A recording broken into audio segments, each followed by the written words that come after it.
جذبات کو اپیل کر لیجیے، وہ آپ کی بات مان لے گا۔ ایک آدمی وہ ہے کہ جو پہلے بات کو سمجھنا چاہتا ہے کہ میری عقل بھی اس بات کو تسلیم کرتی ہے کہ نہیں، بس یہ ڈسٹنکشن ہے۔ جو شخص چاہتا ہے کہ پہلے سمجھوں پھر مانوں، وہ انٹلیکچوئل ہے، چاہے ان پڑھ ہو۔ An absolutely illiterate person can be an intellectual and a PhD can be a جذباتی آدمی۔ پی ایچ ڈی ہونے سے کیا ہوگا؟ ایموشنل ہو سکتا ہے۔ پی ایچ ڈی تو اس نے کی ہے کیمسٹری میں کی ہے، کسی اور میں کی ہے، بہت دیر تک بیٹھا رہا ہے بیچارہ، اور وہ بہت سے اسٹیٹسٹکس جمع کیے، ڈیٹا فراہم کیا، اس کے اوپر کوئی ایک پیپر لکھ دیا، پی ایچ ڈی ہو گیا۔ ضروری نہیں کہ پی ایچ ڈی کے اندر کامن سینس بھی ہو۔ کامن سینس بہت بڑی ریئر سینس ہوتی ہے۔ It's called common sense but rarely found۔ اسی طریقے سمجھ لیجئے illiterate شخص بھی ہے، لیکن یہ کہ اگر اس کا مزاج ایسا ہے، اس کی ایک شخصیت ہے کہ وہ پہلے بات کہتا ہے، بات پہلے مجھے سمجھاؤ، وہ انٹلیکٹ سے you can approach him through his intellect۔ you may say کہ اس کے جذباتی سٹرکچر، اس کا ہارٹ، اس کے اور آپ کے درمیان اس کا انٹلیکٹ حائل ہے۔ you have to go through it۔ you can't reach his heart except through his intellect۔ ایک آدمی وہ ہوتا ہے جس کا یہاں کچھ ہے نہیں، کوئی نظریہ نہیں، کوئی خیال نہیں، نہ وہ عقل سے کوئی زیادہ سوچتا ہے، نہ کوئی، آپ نے اس کے اچھی بات کہی، اس کے دل میں اتر گئی، از دل خیزت بر دل ریزت۔ خلوص کے ساتھ آپ نے ایک بات کہی، بات اچھی تھی، اس کی فطرت نیک تھی، اس نیک فطرت کو بات جا کے اپیل کر گئی، and he starts going with you۔ میں نے تبلیغی جماعت کا اور ان تحریکوں کا جہاں تقابل کیا ہے کہ تبلیغی جماعت کی جو اپیل ہے ایموشنل ہے، انٹلیکچوئل نہیں ہے۔ وہ ایموشنلی اپروچ کرتے ہیں، اور جو ایموشنل پیپل ہیں وہ فوراً ریسپونڈ کرتے ہیں، پھر انہیں وہاں سے وہ اچک لیتے ہیں، نکلو اب اس ماحول سے، 3 دن کے لیے آؤ، 40 دن کے لیے آؤ، 4 مہینے کے لیے آؤ، جو بھی آؤ، 3 چلے لگاؤ، تاکہ ایک نئے ماحول میں لا کر ان کی جو ہے وہ ایک خاص قسم کی وہ ذہنی اور ان کی ایک مزاج کی ساخت بنا دی جائے۔ تو یہ طریقہ بہت صحیح ہے، اٹس ویری پرفیکٹ۔ ان کی میتھڈالوجی میں کوئی لوپ ہول نہیں ہے، یہ میں آپ کو بتا دیتا ہوں۔ اس لیے کہ آج اس کے شخص کے دل میں ایک اچھا جذبہ ابھرا ہے، اور وہ کل ہو سکتا ہے نہ رہے۔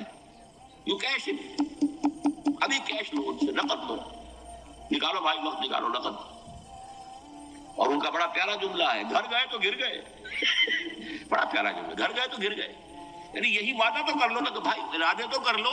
سب سے بڑا پیارا انداز ہے یہ، بھائی ارادے تو کر لو۔ وہ ارادہ کر لیا تو آپ ایک وعدے کی وجہ سے بندھ گئے۔ اب یہ کہ اچھا بھائی چلو نکلو، اب نکل گئے تو پھر تو ان کے قابو میں آئی گئے۔ اب آپ، انہوں نے 24 گھنٹے وہ آپ کو جو ہے اس میں رکھنا ہے کہ وہ آپ اپنی ساری سوچ وہ سب کی سب جو ہے وہ سب جاتی رہے گی۔ تو یہ اپنی جگہ پر اس سے ویری پرفیکٹ میتھڈالوجی، لیکن اس کی اپیل لمیٹڈ ہے to emotional people, not to intellectuals. ہاں ان میں ہیں پروفیسرز ہیں، یہ ہیں ڈاکٹرز ہیں، لیکن وہ ضروری نہیں کہ انٹلیکچوئل ہو، پروفیشنل ہے، ان کا ایک اپنا ایک سمجھ ہے، اس میں کام کرتے ہیں۔ تو یہ جو ایٹیچیوڈ ہے کہ ذہن کے راستے سے اپروچ کرنا، اسی لیے قرآن کی اپیل کیا ہے، افلا تعقلون، افلا یعقلون، افلا تذکرون، ساری بات میں عقل سے کہا۔ ابھی میں نے جیسا کہ آپ کو بتایا، قرآن تو یہ کہتا ہے کہ بغیر یا تو عقل سے بات مانی جائے گی، اور یا قرآن کی بات مانی جائے گی، یا رسول کی بات مانی جائے گی۔ العلم علمان ولا تقف ما ليس لك به علم ان السمع والبصر والفؤاد كل اولئك كان عنه مسؤولا۔ کسی ایسی چیز کی پیروی نہ کرو جس کے لیے تمہارے پاس علم نہیں۔ علم دو ہے، یا آپ کو اپنے حواس کے ذریعے سے علم حاصل ہوا ہے، عقل سے حاصل ہوا ہے، اور یا پھر یہ کہ وہی سے حاصل۔ تو یہ ہے اصل میں کسی بھی انقلابی تحریک کے لیے جو پہلا نیوکلیس بنتا ہے وہ انٹلیکچوئلز کا ہوتا ہے، پھر یہ کہ وہ چیز جو ہے عام لوگوں کے اندر بھی نیچے اترتی ہے۔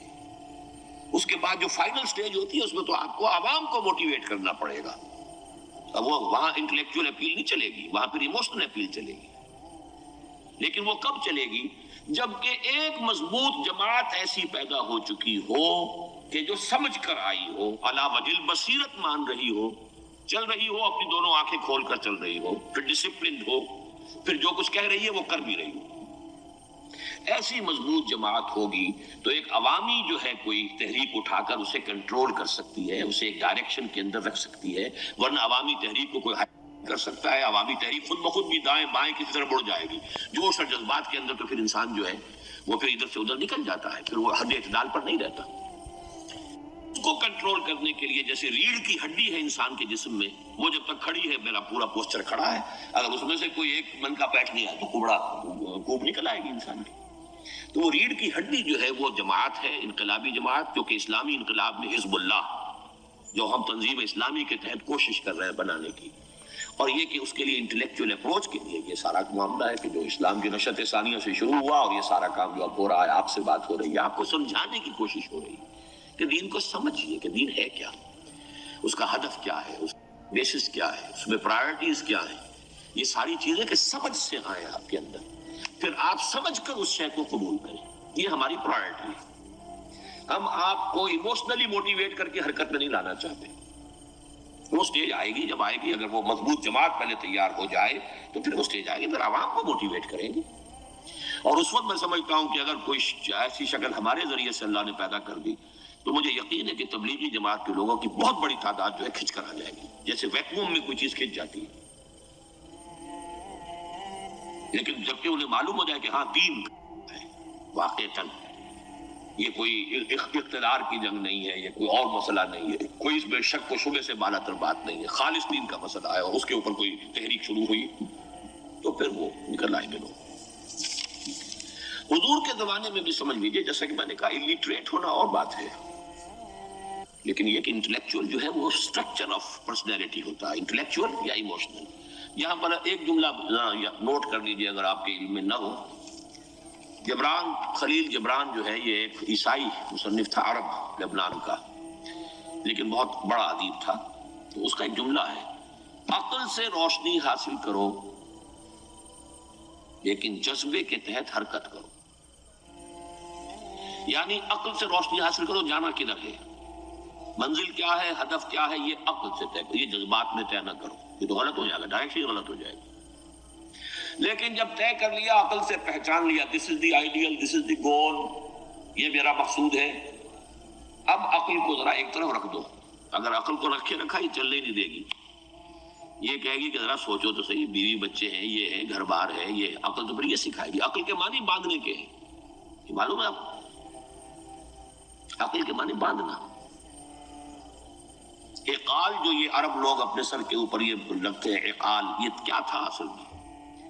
یہ عرب بدو جب ہوتا تھا، بدو وہ اپنے سر پر ایک رسی باندھ لیتا تھا کہ جہاں کہیں وہ اونٹ سے اترے گا وہ رسی اپنے سر پر سے کھولے گا اور اونٹ کا گھٹنا اس سے باندھ دے گا۔ ایک گھٹنا باندھ دیتا تھا تاکہ اب یہ اونٹ دوڑنے کے قابل نہیں رہا، تین پاؤں سے اچک اچک کر، ادھر سے کوئی کیکر کا درخت ہے کچھ کھا لے گا، کہیں اور چلا جائے گا، دوڑ تو نہیں سکتا۔ اس رسی کو وہ عقال کہتے تھے۔ اب جب اس نے پھر چلنا ہے، سفر شروع کرنا ہے، وہ رسی اونٹ کے گھٹنے پر سے کھولی اور اپنے سر پر باندھ لی، یہ عقال تھا جو اب یہ سنہری عقال باندھے پھرتے ہیں بادشاہ لوگ۔ That is the basis of their عقال۔ اسی لیے حدیث آتی ہے کہ ایک بدو، ایک عرب باہر سے آئے، اونٹنی کو انہوں نے بغیر باندھے، وہ مسجد نبوی سے باہر حضور نے دیکھا کہ وہ اونٹنی کو انہوں نے باندھا نہیں، اس کا گھٹنا، اور وہ چلے آئے۔ حضور نے پوچھا کہ تم نے اونٹنی کا گھٹنا کیوں نہیں باندھا؟ انہوں نے عرض کیا کہ میں نے اللہ پر توکل کیا۔ تو حضور نے فرمایا یہ غلط ہے، اعقلھا ثم توکل، پہلے اس کو باندھ دو پھر توکل کرو۔ اسباب اور وسائل و ذرائع کا استعمال یہ تم پر لازم ہے، لیکن توکل اس پر نہ کرو، توکل اللہ پر۔ یہ ہے بیسک جو یعنی بیلنسڈ رائے ہے کہ آپ ایسے بالکل اسباب سے مستغنی ہو جائیں تب بھی غلط بات ہے، آپ do what ever you can do, لیکن یہ کہ اس کے بعد یہ نہ سمجھو کہ میرے اس کرنے سے کچھ ہو جائے گا، یہ میرے وسائل اور ذرائع سے کوئی نتائج نکل آئیں گے، نتیجہ اللہ کے ہاتھ میں۔ تو اعقلھا ثم توکل، یہ اعقل عقل کے معنی باندھنا، پہلے باندھو اس کو۔ تو اگر چلنے میں تو عقل کو ایک طرف رکھ دو، بے خطر کود پڑا آتش نمرود میں عشق، عقل ہے محو تماشائے لبے بام ابھی۔ عقل تو نہیں اجازت دے سکتی تھی حضرت ابراہیم کو کہ کود جاؤ آگ میں،